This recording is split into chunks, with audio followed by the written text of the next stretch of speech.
সোনার মাটিতে সোনা ফলে, কৃষক মানেই বাংলাদেশের প্রাণ। পরম যত্নে কৃষক ফসল ফলায়। বড় ভাই, আপনার নাম কি? মোহাম্মদ মহিদুল ইসলাম। মহিদুল ভাই, এই জমিতে কি দিচ্ছেন? ঘাস মারা ওষুধ দিচ্ছি। ঘাস মারা ওষুধ এটার সাথে মিশতে এটা ঘাস মারা ওষুধ দিচ্ছি ভাই। কয়দিন পর দিতে হয় ঘাস মারা ওষুধ? এই মনে হয় 8 দিন। 8 দিন পর? হ্যাঁ। ঘাস মরবি? মরবি তো। ধন্যবাদ ভাই। আচ্ছা ভাই, আসসালামু আলাইকুম। ওয়ালাইকুম আসসালাম। ইরি ধান লাগাতে ব্যস্ত সময় পার করছেন কৃষক। বিল আবার সবুজে ভরে উঠছে, কৃষকের আনন্দের শেষ নেই। বাড়ির পাশে বেতেরা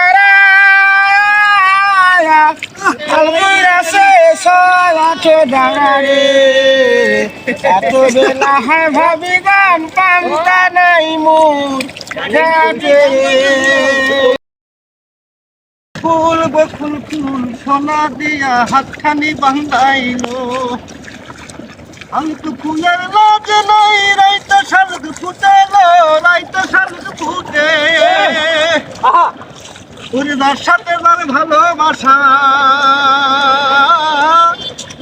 যার সাথে যার ভালোবাসা সেই তো মজা লুটেলো বকুল ফুল সোনা দিয়া হাতখানি বান্ধাই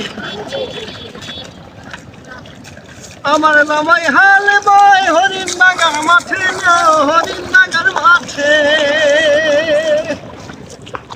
আমার জামাই হাল বয় হরিণ নাগার মাঠে হরিণ নাগার মাঠে আচ্ছা সোনার দেহে ঘাম ধরে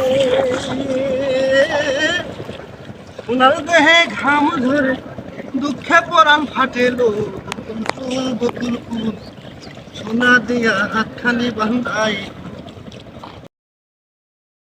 তুমি চলে গেছো তাই বিরহের গান গাই ঘুমনাই দুটি চোখে বুকের ব্যথা আজি প্রতিরাত ভেবে থাকি তোমার আশায় কি দেবে ছাড়া মাই দিলে পড়ি আমি তিলে তিলে। শ্রমজীবী কৃষক এইভাবেই আনন্দ করে গোছ দিচ্ছেন। তাদের রসালো গল্প আর গানে কচি ধানেরা নাচে। কৃষক আবার ইরি ধানের স্বপ্ন লাগায়। এই স্বপ্নের ধান ধীরে ধীরে বেড়ে উঠছে। বাংলাদেশের মানুষ কৃষক সমাজের দিকে তাকিয়ে রয়। গান গেয়ে তারা ধান লাগায়। সত্যি মনোরম পরিবেশ। পানি দিয়ে, সার দিয়ে, ভালোবাসা দিয়ে কৃষক বড় করছে ধান। আনন্দে গায় ফসলের দেশ গান। বিলভূমে ব্যস্ত কৃষক ফসল ফলাতে, বিছনের গোছ গাড়ে তারা আপন হাতে। কবি হাবিবুর রহমান, চলন বিলের হাসির ফুল।